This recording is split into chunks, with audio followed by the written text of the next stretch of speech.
नमस्कार, इन खबर में आपका स्वागत है। पाकिस्तान के प्रधानमंत्री Imran Khan international global image बनाने के यात्रा पर निकले हैं। फिलहाल वो ईरान में हैं और सऊदी अरब और ईरान के बीच में जो तनातनी चल रही है उसको ख़त्म कराने की कोशिश कर रहे हैं। और ये सलाह उनको दी है अमेरिका के राष्ट्रपति डोनाल्ड ट्रंप ने कि यदि आपने ये काम करा दिया तो आपका व्यक्तित्व और आपकी लीडरशिप उभर करके और आ जाएगी। उसी यात्रा पे वो निकले हैं। दूसरी तरफ FATF की बैठक होने वाली है जिसमें कि पाकिस्तान की किस्मत का फैसला होना है कि वो ब्लैक लिस्टेड होगा, ग्रे में रहेगा या बाहर निकल जाएगा। और इसमें जो है चीन का रोल जो है काफ़ी महत्वपूर्ण हो गया है। एक तरफ उनके सदाबहार दोस्त चीन और उसके प्रमुख जो है शी जिनपिंग को ये देखना है कि पाकिस्तान दिवालिया हो जाएगा या वो उसे बचा लेंगे। दूसरी तरफ अभी जब शी जिनपिंग भारत आए थे तो जिस तरीके से यहाँ के PM मोदी से उनकी मुलाकात हुई और लगभग 7 घंटे तक बातचीत हुई, एक मीटिंग 90 मिनट तक चली। उसके बाद उन्होंने आतंकवाद और कट्टरवाद से निपटने के लिए भारत के साथ सहयोग करने का पूरा वायदा किया।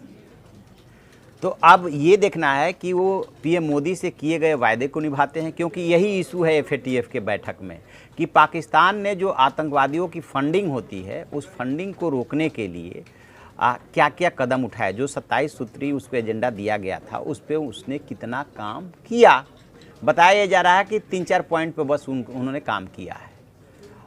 और इधर PM मोदी से वायदा कर चुके हैं कि हम कट्टरवाद और आतंकवाद पे हम भारत का साथ देंगे, साथ मिलकर के लड़ेंगे। और दूसरी तरफ पाकिस्तान उन शर्तों को पूरा नहीं कर रहा है जिसके पूरा करने पे ही वो ग्रे से बाहर निकल सकता है और नहीं पूरा करने पे ग्रे से ब्लैक लिस्ट हो सकता है।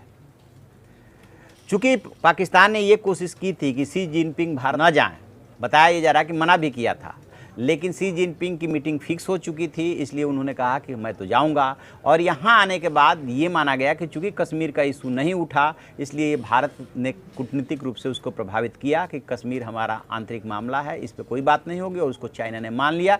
चूँकि ये इनफॉर्मल मीटिंग थी तो लिहाजा बैकडोर चैनल से ही सारे मैसेज कन्वे किए जाते हैं। यहाँ तक भारत को सफलता मिल गई। तो अब ये देखना है कि ये जो मीटिंग है, इस मीटिंग को चेयर जो कर रहा है वो चाइना ही चेयर कर रहा है। और इसमें टर्की और मलेशिया यानी कि जो 2 और दोस्त हैं उसके पाकिस्तान के, उसका भी रोल और उसके भी वोट के मायने हैं कि कैसे पाकिस्तान इन सब चीज़ों से निपटता है। यदि वो ब्लैक लिस्ट में आ गया तो ऑलरेडी पहले से ही दिवालियेपन के कगार पर खड़े पाकिस्तान की परेशानी और ज़्यादा बढ़ जाएगी। और इसीलिए वो ये भी बात कह चुका है कि FATF में पाकिस्तान को घेरने के लिए भारत पूरा दम लगा रहा है। वो चाहता है कि पाकिस्तान जो है कंगाल हो जाए, दिवालिया हो जाए। ये कह करके इमरान खान ने भारत पे वार किया था। तो अब बहुत कुछ डिपेंड करेगा चाइना के ऊपर कि क्या आतंकवाद और कट्टरवाद का ये मुद्दा है तो इस पर वो भारत का साथ दे, या उन्होंने शर्तें पूरी नहीं की है, पूरी दुनिया के सामने है। 27 पॉइंट का प्रोग्राम उनको दिया गया था कि ऐसे ऐसे आपको करना है, या किसी तरह से बचाना है। ये कह करके कि यदि पाकिस्तान को नहीं बचाया गया तो सिर्फ पाकिस्तान ही दिवालिया नहीं होगा, उसका वैश्विक अर्थव्यवस्था पे भी फर्क पड़ता है। ये बहुत सारी बातें हैं जिसमें से ये सबकी सब चीज़ें तय होंगी। अब ये देखते हैं कि आगे चल कर के क्योंकि जो FATF का एशिया पैसिफिक ग्रुप है वो तो पहले ही उसको ब्लैक लिस्ट मानता है। और अब जो है FATF की बैठक में डिसीजन होना है। पिछले साल यानी कि 2018 में मई-जून में ये कार्रवाई हुई थी, ग्रे लिस्ट में डाला गया था।